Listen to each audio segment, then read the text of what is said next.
Hey, welcome back, everybody. It's time once again for Closing the Wealth Gap.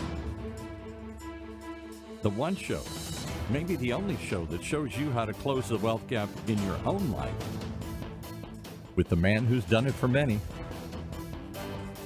our wealth coach himself, Tyrone French. Hey, Tyrone. Hey, Paul. Hey, good to be back, buddy. Good to be here. A lot is going on right now. Let me get my mic out of my face here. Okay, there we go. That looks better. We're going to get to it. But first thing I want to do, like I always do, is I want to address the audience, let them know how much I appreciate them, as far as tuning in. And now you can literally just, go to YouTube, check out our live stream, octalkradio.net. Hit the like button if you like what you've heard, subscribe. And, we're coming to you as far as trying to put out relevant content, things that you can actually use in your day-to-day life. And I'm going to tell you right now, Paul, I heard something a couple of weeks ago, but it became more prevalent, where we're getting to that point where we're coming back to that. We live in a boom-bust society based on our economic structure. We sure do. And we've been in a boom cycle for so long, and a lot of people assume, they're even saying that the boom cycle has been inflated, it's been manufactured, and now we're coming to the end of that cycle. And the way we know that we're coming to the end of that cycle is now the reports are starting to go out, and we talked about this on the show before, where banks they're going to start pulling back on their credit. The credit that they're offering, lines of credit, HELOCs. And, I want to talk about that today. Because I don't think anybody's ready for that. They're not ready for it. And can I tell you, can I set it up? Because one time you said today's topic, and I had a flashback. You know how I'm not an old Vietnam War veteran, although I could have been. A couple more years, I would have been there. So, I have flashbacks once in a while to the 60s or 70s or 80s or 90s.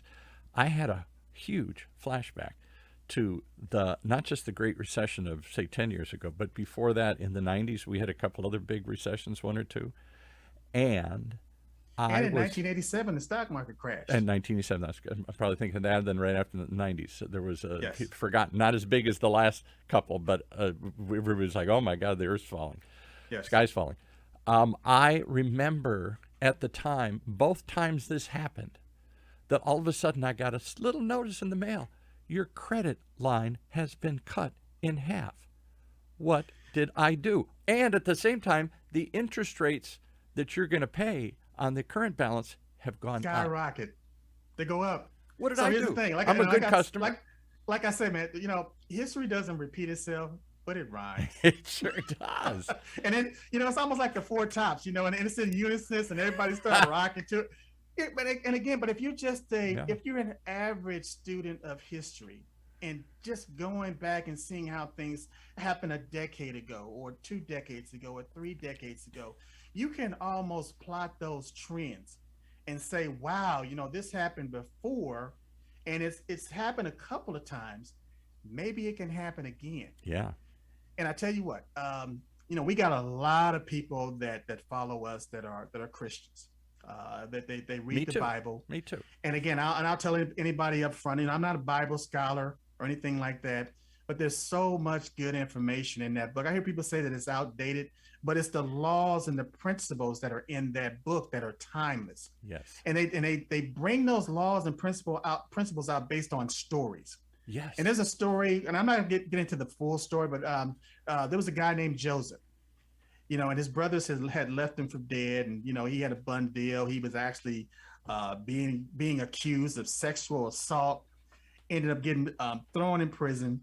And at the time, the king had a bad dream, and he wanted this dream to be interpreted. And again, you can always go to the Bible and check out the story and everything. I'm not going to get into all the details. But anyway, the bottom line was he found out there was somebody in his jail that can interpret dreams. Mm-hmm. So he had this young guy, Joseph, come and interpret the dream for him. And what he was saying is that, based on that dream, there was 7 years of plenty, but there was also 7 years of drought. And what he advised the king to do, say, hey, based on the dream, the interpretation of your dream, there's going to be 7 years of drought coming. And what you need to do is prepare for this drought. Yes. And what the king ended up doing was taking this prisoner that was accused of sexual assault and made him the number 2 guy in the kingdom. And what Egypt did at the time was they stored up all this grain. And when the 7 years of drought and 7 years of famine came, all the people from all over that region had to come to Egypt to get food. Now, Egypt was not doing this out of the goodness of their heart. What they were doing is they were trading grain. They were using grain as barter. And what they were doing is, again, if you had land, or if you had crop, if you had cattle, if you had anything that you could trade with, then you got this grain. And so during that period of time, Egypt became extremely wealthy. Now, how does that relate to today? Based on the boom and bust cycles, there's a 7-year cycle of boom and bust periods in the United States. And so it's always a time of plenty for the wealthy. Say that again. No ands or buts about it. They don't go through the ups and downs that we do. They have either a surplus or a bank behind. They have some storage behind them to suffer through the tough times. It's called capital. They have capital behind them because what they're doing, it's like if you go to Walmart and you go to Kmart or something like that, you see a clearance rack. Yeah, right. And it's a red tag on it. Right. And everything is on sale. And I don't care, it could be a designer item, whatever it is, it's on sale. Well, during time of, the boom bust cycle, during the bust period, that's the clearance, that's the time when everything is on sale for the wealthy people. And I'll give you an example. Boy, that's a powerful way to put it. That's just their clearance sale. They're waiting for that summer sale that we call the Depression. And they will tell you that. They'll tell, Robert Kiyosaki wrote this book, excellent book called Rich Dad Poor Dad. Yeah.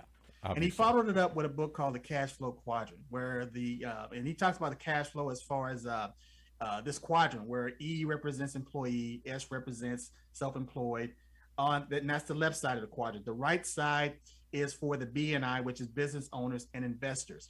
And what he tells people based on that mindset is you want to be on the BI side because that's where all of the benefits are. That's where the tax breaks are. That's where everything is. You add one more to the letter to that BI side and you got big. Exactly. Never looked at it like that. But again, if you're on the BI side, you're waiting for that bust cycle because everything is on sale. And so what happens is you'll see that during the boom cycles, the interest rates, as far as wealthy people and rich people borrowing money, the banks are giving that money away to them because the interest rates are so low. So it's free money. So they have free money to store up during these cycles where their money is making money. And then when the market crashes, when real estate crashes and everything is at a discount, that's when they leap in and they start to buy. And then once we get out of that bust cycle and everything, the recession starts to ease a little bit, then interest rates start going up again. Prices of real estate start going up again. Stock prices start going up again. They sell. They sell to us suckers. Well, most people in the United States, based on a lack of financial literacy, they're conditioned to jump on the bandwagon. Yeah. And so what they're going to do is they're going to buy either way when prices are high. When it's going up, I got to get in on it. When it's going down, I got to get out. And I got to get out of it. Yeah. Whereas the savvy investors, when it's going down, they know to buy more. Yeah. And so instead of getting out of it, it's like, wow, this stuff is really cheap. Let me buy more. But the average person will say, I'm losing money that I don't have. Let me get out. And when people come knocking at your door and say, I'm going to give you twice for that house, twice for that stock, they say, it's yours. I'll take the cash and wait for you to come back in 6 months and sell it to me all over again for half the price. And that's the boom bust cycle. That's the psychology that's happening. But it doesn't have to be that way. If you just took the time to educate yourself, to get the wisdom, the knowledge, and the understanding of what's going on, then you could play this game too. And I call it a game because that's what it is. That's what it is. It really is. You know, you can cry about it. You can shake your fist at it. You can say how awful it is or unfair it is, or you can play. Or you can play. And while everybody is playing checkers, these guys are playing chess. Yeah, These guys three-dimensional chess. and women are playing chess. Three-dimensional chess all over the place here, like Spock And in Star Trek. Three-dimensional chess. Yeah, exactly. yes, and they're doing it not as individuals, but as corporations, Yeah. as companies, because that's where the tax advantages So are. let's go back to this credit line thing, because this is Yes. I've seen it starting to happen, or I've heard it start. It hasn't happened to me yet, but I remember vividly when you said that. Oh, that was the sign bad things are ahead. When they looked ahead and said, we're going to reduce our potential liability here. We're going to make it harder to borrow money here, even for good customers. I didn't do, you know, normally you'd think I caused this myself. I missed payments. I did something, and as a penalty, they cut me No. back. They cut me No. back, the good guys, because they wanted to cut their liability. They didn't want to have as much credit floating around out there that they might have to cover. They see eat. all of the defaults that are coming. They're forecasting. Yeah. And they see they know that a lot of people, again, they're dependent on credit because their income stops before the end of the month. Yeah. So they supplement that with credit. But if that income drops and they don't have another source of income, then what people are going to do is, again, they're not going to pay their bills. They're not going to pay it. Yeah. And so the problem is, even though you were, like I said, no fault of your own, you paid all your bills on time.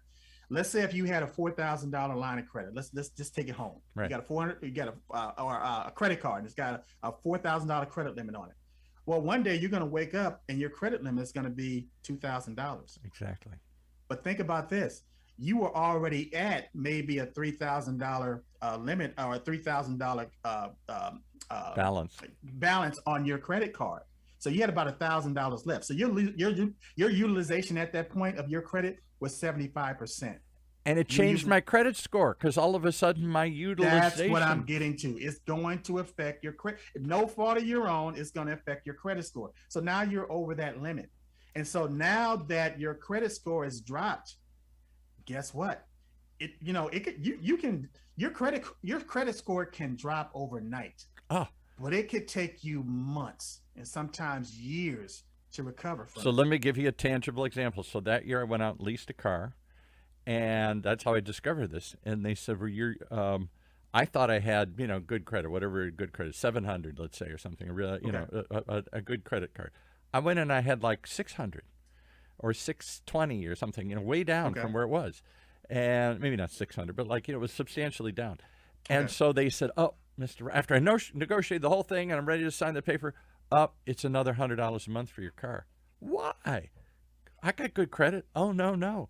Your credit's gone down. Why did my credit go down? I didn't default. I didn't do anything. Well, your credit utilization went up. Why? I didn't buy anything. Because you used to have this much credit. Now you have a lot less credit. And whatever that balance is looks bigger against that little amount there. Suddenly I was using more of a littler. And I said, how did this happen? And they went, exactly. I don't know, Mr. Roberts, but it's another $100 a month for the next 4 years. Exactly. So what I'm saying is that if you had a $4,000 credit limit and you were utilizing 75% of that, meaning that you had a $3,000 balance, the minute that drops down to $2,000, your utilization is 100%. So and nobody sent me a note. If they did, I didn't see that they cut my credit. I didn't see how it affected my credit report. But a lot of times you're not going to read it because you're paying your bills on time. Yeah, I threw it away. So instead I walk in and I'm shocked and this is after a couple hours of negotiating this thing, driving it, trying, I'm all excited and ready to sign the deal. Oops, at that last moment as you go into financing, hey, I'm sorry, we just ran your credit report and we can't do the deal. We said it's another $100. It was like $100 or $75 more a month for 4 years. And I was infuriated. What am I going to do? Walk out? So Paul, that was extremely relevant then, but when you look at the signs of the time right now and what happened with COVID and the unemployment rate, and now people have leverage now. They can literally get more money, for certain positions. So when you got two applicants and they're looking at these applicants and they're equal, Yeah. Oh, but all of a that's right. sudden they look at their credit rating, their Oh, credit scores. yikes. That could be a determining factor whether you get that job or not. Forget about trying to get finance, for a house or a Car. car or anything. We're talking about generating your income again. So good. Even people who've paid the bills on time, been careful about their spending, all the things were one of the things you're always trying to preach: don't spend like a drunken sailor. Pay attention to what you're doing. People who thought they had it figured out suddenly get the rug pulled out from under them because the bank cut your credit card limit and your utilization suddenly looked different. You're using more of a smaller line of credit, and Absolutely. suddenly your credit score, unbeknownst to you, went down significantly. And here's the kicker. Now that you're down, this is where they kick you in your teeth Yeah. because they know you don't have a reserve. They know you don't have a savings. They know that you don't have anything to fall back on. Why would I get 1% saving it? Well, I better to just go out and invest it and buy something here. I don't get anything from that saving account. If you look at what happened in 1929, prior to 1929, a lot of people would save a lot of their money in life insurance, Yes. in insurance products, whole life insurance. And that's another show. We're not going to get into all that No. right now, but that was the mindset back then as far as having that capital reserve as far as an emergency or using that money to start businesses and things. But then the rate of return on that wasn't as much as investing in the stock market. Right.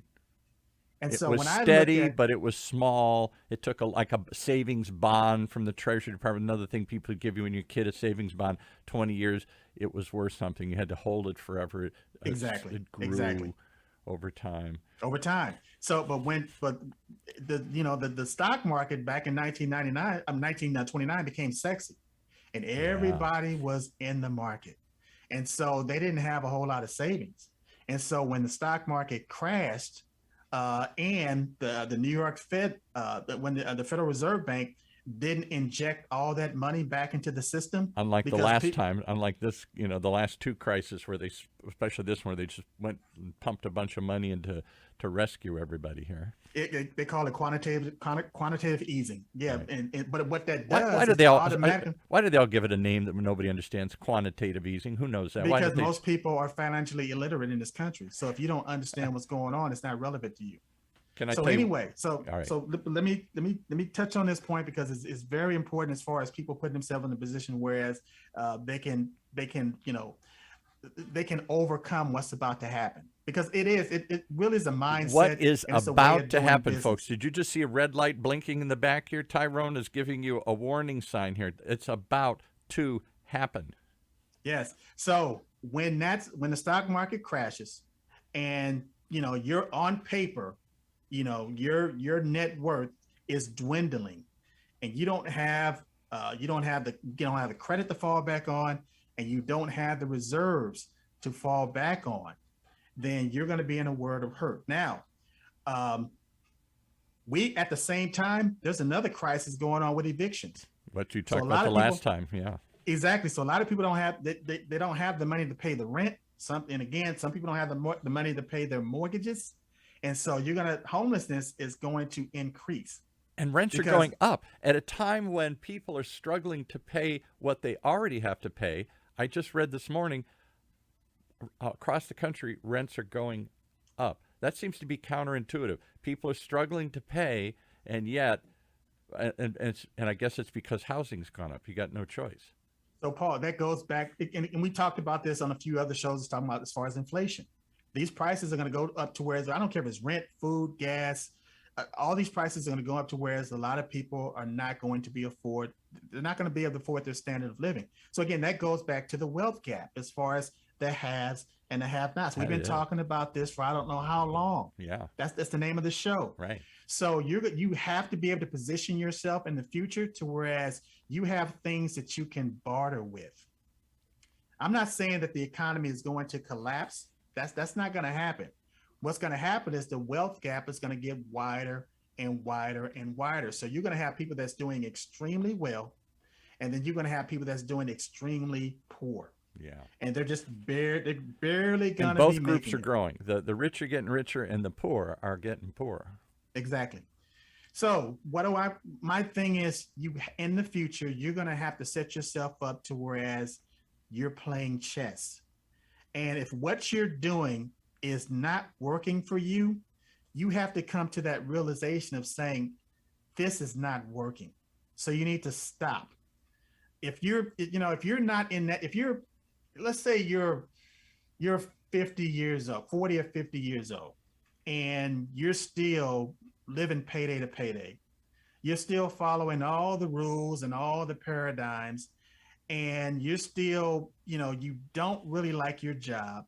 You don't really have enough money, it's, saved up for retirement. You don't see where you can literally get the training that you need to pivot to another career. Then all of those, that's feedback. That's life telling you that the decisions that you're making are not efficient based on what your aspirations are. So you have to take the time, you have to stop and ask yourself, how do I fix this problem? So kind of look at it like going to the doctor. You go to your general practitioner and the doctor tells you, hey, we got something going on, Right. and we need to send you to a specialist to check it out. You're not going to sit there and try to self-diagnose yourself and No, try to solve the problem. not at that point. Not at that point. So, and even if you were, I mean, it's just like somebody going to court and without having legal representation. Uh, the judge, the judge may not say it, but they're looking at an idiot. Yeah. They treat you that way. They treat you that way because you didn't come in there with the right representation to get the best outcome that you could get. You thought you could do it yourself. It's almost like somebody having they're buying a property, or they have this property and they start having plumbing problems, and they're not a plumber. They've never been trained in plummetry of being a plumber, but they go out and try to do all this plumbing and just make matters worse. So in the future, you're going to have to pair up with somebody that has that information, that has the experience, that can literally look at your situation and give you a professional, qualified information to say, hey, look, this is where you are. This is where you'd like to be. We can put a plan in place to help you get from point A to point But B. the problem is, I don't know anybody like that.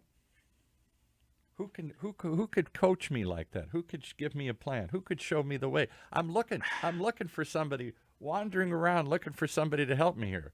Help me I out. tell you what, I'm a little biased. Maybe. But there's this guy. His name is Tyrone French. I've heard of him. He has a show. As a coaching program, closingthewealthgap.coach. I would recommend anybody to go to that website. Just take a look. Just get the information. It's not for everybody because again, it's a mindset. And you know why it's not for everybody? It's not because everybody. I'm gonna interject this because too often people say, well, it's not for everybody. And that means, well, yeah, because I'm stupid, I'm poor, it's only for the wealthy, it's only for the privileged, it's only for the few. This whole podcast, this whole show, this whole radio show, your whole life is about ordinary people, everyday people getting ordinary wealth. Ordinary wealth. Wealth shouldn't be an extraordinary thing for only a few. We all should have the way to, if you define wealth as having more than you need, an abundance of some sort, then we all should have a reserve. We all should have an abundance. Unless we live in a world, let's talk about it for a second, because I think this goes to core of it. We're getting a little religious here. Do we live in a world of abundance, or do we live in a world of scarcity? We live in a world of abundance. When you understand how everything works and how the synergy of everything, it's abundance. Even if you just thought about the thoughts that you have on a daily basis, you have hundreds of thousands of thoughts on a daily basis, and they're unlimited based on what you can think about. The issue is application. The issue is being able to make sure that you're having the right thoughts and you're applying those thoughts to whereas now you're manifesting. And the only reason I said that is, you're right. It's ordinary wealth for everyday people. But the issue is, what's easy to do, Paul, is easy not to do. Easy. And I think it goes back to not just laziness, because then you're shaming me again. You're just too lazy. You're too dumb. You won't take the time, or too busy, or whatever. It's part of a belief, I think. We've The talked about belief it, system. that whether Yes. you believe it can really happen. Because I tell you what, I look around every day and I see scarcity, longer lines to buy things, shorter supplies of refrigerators. It takes longer because of COVID or something here.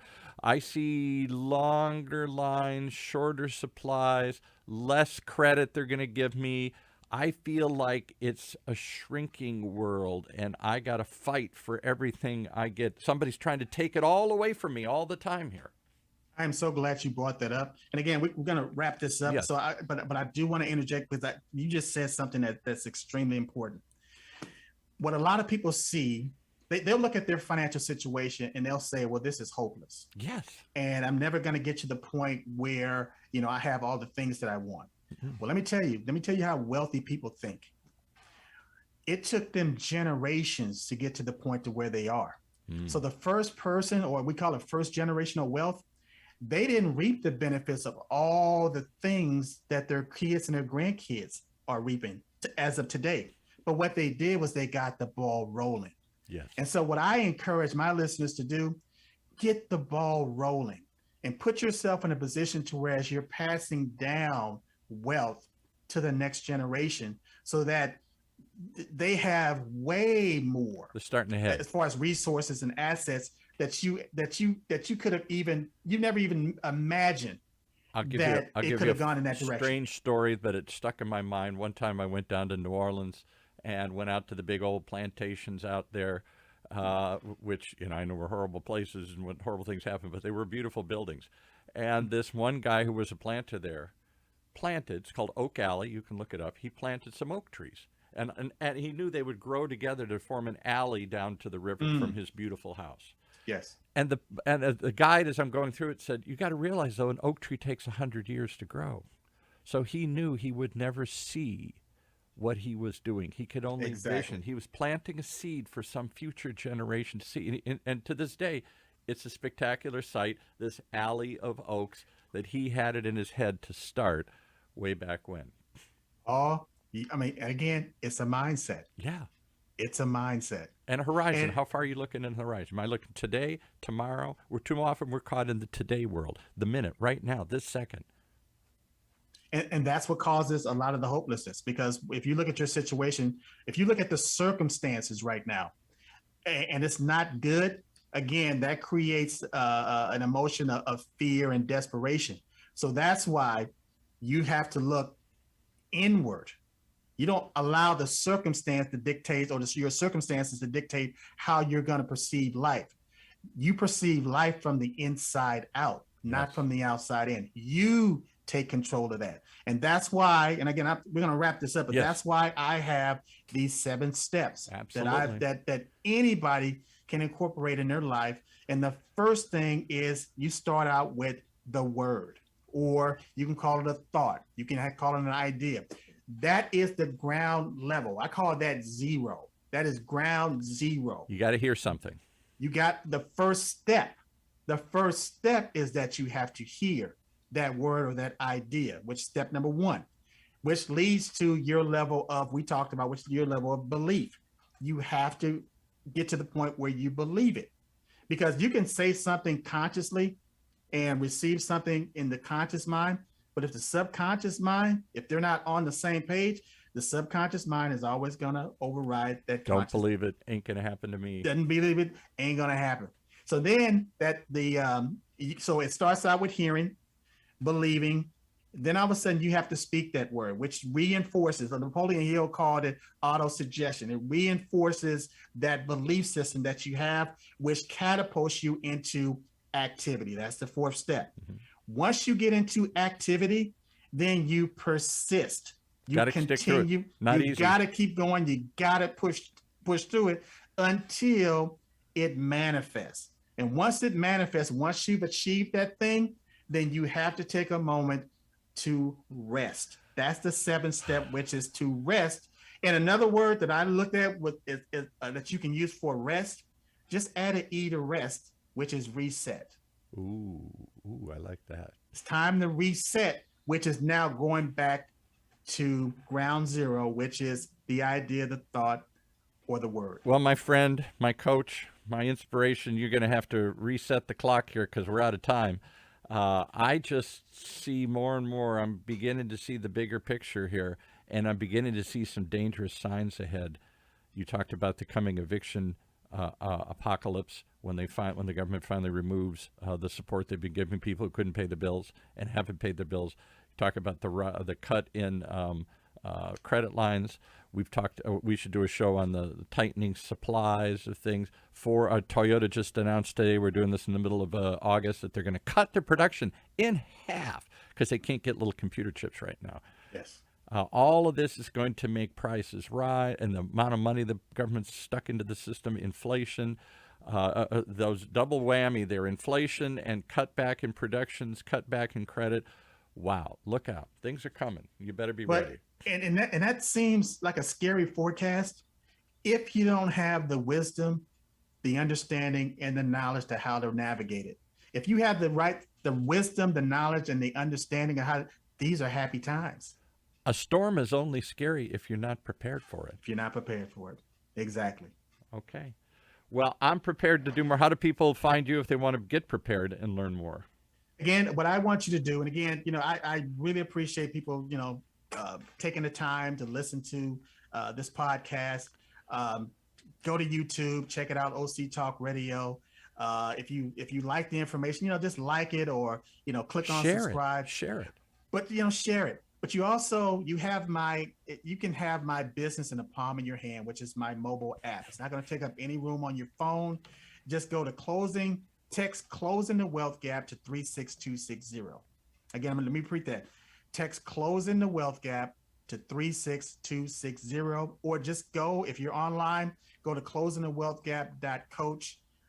If you just want to give me a call 562-498-4316. But at my website, all of my information is right there. All my contact information is there. And again, you don't have to go through this alone.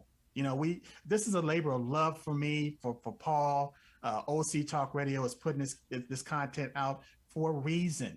These do not have to be scary times for you and your family. So but you gotta. And Napoleon Hill wrote a book called Think and Grow Rich. But before that, he wrote a book called The Law of Success.